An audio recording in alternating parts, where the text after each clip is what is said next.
Na mtazamaji, karibu kwa taarifa kamili. Jina langu ni Mary Atwoli na mtangazaji wa ishara ni Damian Evans. Uongozi wa Azimio la Umoja umeitishia serikali ya Kenya Kwanza kujaribu kumtia mbaroni kiongozi wa Azimio Raila Odinga kutokana na maandamano yanayoendelea. Kulingana na viongozi kwenye muungano huo, wanahabari kuwa naibu wa rais Rigathi Gachagua anapanga njama ya kuhakikisha kwamba Raila Odinga anakamatwa kutokana na maandamano ambayo anaongoza ya kila wiki. Hii leo Raila aliongoza maandamano ya Azimio katika mitaa ya Kawangware na kisha Kibra, msafara wake ukirushiwa vitoza machozi.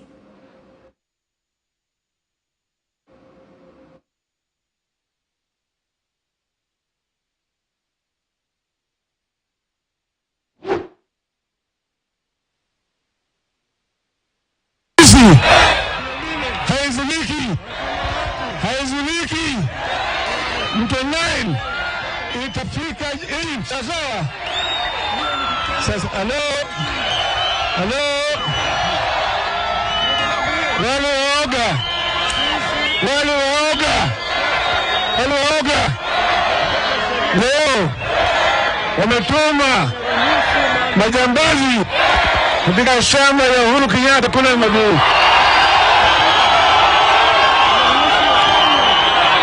Hello, vile wametuma watu katika kiwanda Ishangu kule Spectra.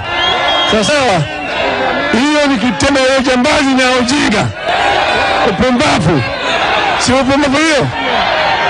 Sisi tunafanya siasa ya kufuata sheria na katiba. Katiba inaruhusu maandamano.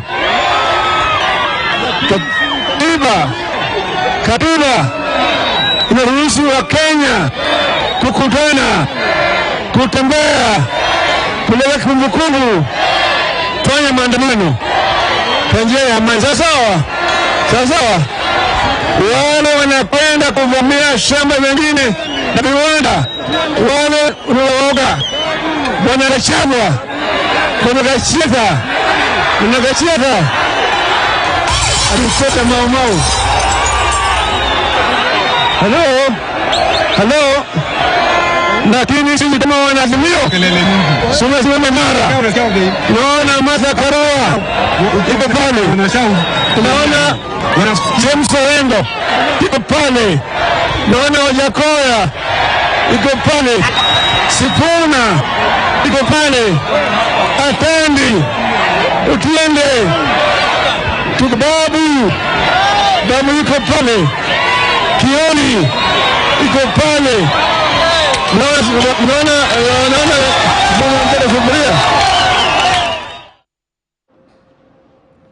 haya. Maandamano na makabiliano makali kati ya maafisa wa usalama na waandamanaji wa Azimio yalishuhudiwa katika ngome za Raila jijini Nairobi, hususan katika mitaa ya Mathare na Kibra. Mwanahabari wetu Willy Lusige anatuchorea taswira ilivyokuwa. Jumatatu iliashiria mwanzo wa wiki ya pili ya maandamano ya Wanazimio katika maeneo mbalimbali nchini. Ngome za muungano wa Azimio katika jiji la Nairobi zikishuhudia maandamano hayo kwa viwango tofauti. Katika ngome ya Raila ya Kibera, waandamanaji wakijitokeza bila ya mbwembwe nyingi asubuhi na kuasha magurudumu katika maeneo mbalimbali ikiwemo barabara ya Ngong, wakisema hawatazua machafuko ila wataendelea na maandamano yao kwa amani, huku polisi wakionekana kuepuka kukabiliana na waandamanaji hao, tofauti na jinsi walivyotembeza virungu, vitoza machozi na maji Jumatatu iliyopita eneo hili. Wafuasi wa Azimio wa Kibra wakitoa makataa yao. Zile promises zote Mr. Ruto alituahidi, alisema akiweka Biblia chini gharama ya maisha itashuka, unga itarudi 70. Kwa hivyo sisi walalahoi, wakaaji wa kitongoji ya Kibra, hiyo Biblia ya mheshimiwa Ruto bado iko juu ama ameweka hiyo Biblia chini? Ila ngome ya mwenye nguvu mpishe na fahali kupimana nguvu ikishuhudiwa mchana kutwa katika mtaa wa mabanda wa Mathare. Hapa ikawa mguu niponye na nipe nikupe mchana kutwa.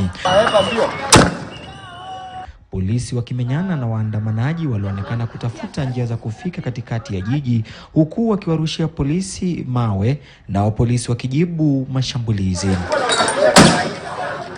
Wapita njia kama hawa wasiokuwa na makosa wakijikuta wakiporwa na magari yao kuharibiwa, wafuasi wa Odinga wakiapa gharama ya maisha isiposhushwa na serikali upesi, Alhamisi ijayo wataendelea na maandamano yao. Sava kama iwezi funguliwa, come 2027 tunadeclare hakuna uchaguzi itafanywa hapa Kenya. Willy Lusige, KTN News, Nairobi. Na mwanamume mmoja amepoteza